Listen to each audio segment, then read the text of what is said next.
Зодия Рак, месец януари. Нека да видим какво е подготвил месец януари за раците, като ще започнем, както винаги, с финанси, след това кариера и любов. В финансов план много хубава ситуация, положителни мигове и така цели, които ще си поставите в финансов план и лека по лека ще вървите към изпълняването им.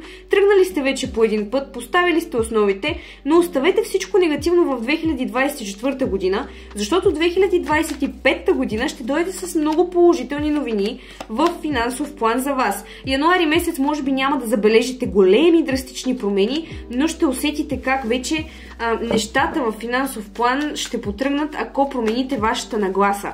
Нека да видим в кариерата за раците през януари месец. Някакви временни конфликти ще имате на работата, но нищо кой знае колко сериозно и плашещо. Повечето са вашите мисли да не нараните някого, как се държите с околните и как бивате възприемани от тях, но като цяло няма някакви конфликти, проблемни ситуации, напротив, даже приятелства в работата, които може да завържите. Няма смяна на работа тук, няма нещо, което да ви разклати по някакъв начин. Напротив, ще споделяте много положителни мигове с колегите на работата. За лични консултации можете да ми пишете на лично съобщение. Нека да видим сега в любовта. Картата влюбените ви излизаше вече няколко пъти, само че тя не излизаше, когато гледахме за любов.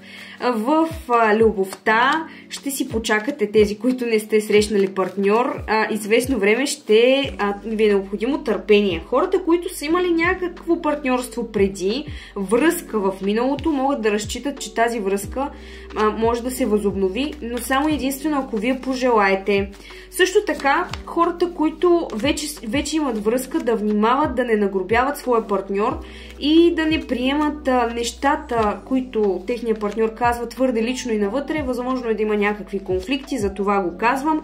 Въпреки всичко обаче една стабилност се дава за хората, които вече имат партньори, вече са във връзка и въпреки вашите страхове, нещата ще се развиват по план.